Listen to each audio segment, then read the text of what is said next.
সম্মানিত দিনী ভাই বোন, এখন তো ছেলেরা মনে করে যে দুইটা মেয়ে, ছেলে নাই, দুইটা মেয়ে, এই মেয়ে বিবাহ করতে হবে। এই লোকের 20 বিঘা জমি আছে, বাস 10 বিঘা।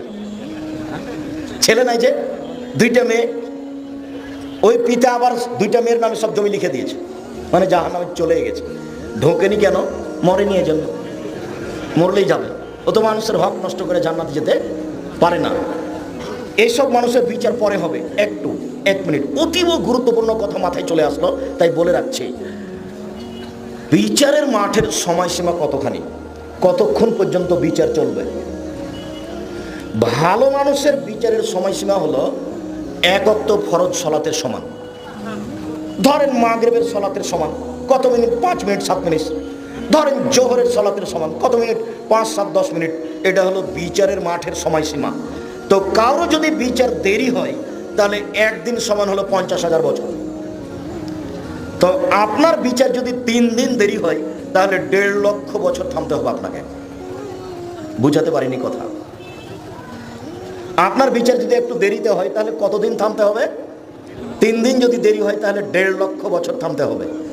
যারা জুলুম করে, মানুষের প্রতি জোর করে জমি দখল করে, ওরা জালেম, ওদের বিচার পরে হবে। যারা মেয়েদেরকে জমি লিখে দিয়েছে ওরা জালেম, ওদের বিচার পরে হবে। যারা জাকাত দেয় না, ওসর দেয় না, নিমগাছি মাদ্রাসাতে ওসর জাকাত পাঠায় না, বের করে না, ওরা জালেম, ওদের বিচার পরে হবে। ওরা কিভাবে জুলুম করলো আব্দুর রাজ্জাক সাহেব? ওরা ফকিরের হক দেয়নি, ফকিরের হক মেরে খেয়েছে। কওমি খারেজি মাদ্রাসার একটা হক ছিল, সেটা মেরে খেয়েছে, এই জন্য ও জালেম। অথচ উপার্জন নিজে করেছে, নিজে উপার্জন করে জালেম হয়েছে। কেন? ফকিরের হক মেরে খেয়েছে, এই জন্য। ওর বিচার পরে হবে। বুঝাতে পারিনি কথা মনে হয়? তার বিচার পরে হবে। পরে মানে কি? যদি 3 দিন দেরি হয় তাহলে 1.5 লক্ষ বছর হবে। আল্লাহ নবী বলেছেন, যার বিচার সহজ হবে, যার কোনো পয়সা পাতি নেই, এ 500 বছর আগে জান্নাতে যাবে। তাহলে একদিন সমান যদি 50,000 বছর হয় তাহলে 500 বছর সমান কত হয়? কি দিয়ে আপনাকে আমি বুঝাবো বিচারের মাঠ কতদিন চলবে?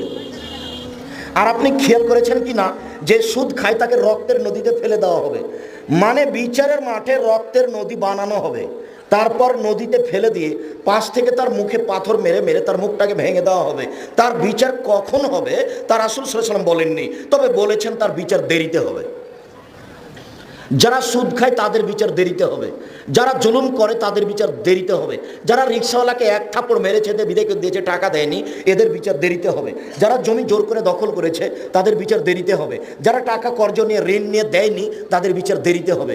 যাদের বিচার দেরিতে হবে, কত দিন দেরি হবে তা আপনাকে আমি বোঝাতে অক্ষম। সম্মানিত দিনী ভাই বোন, সাবধান থাকবেন। পরহেজগার মেয়েকে বিবাহ করেন।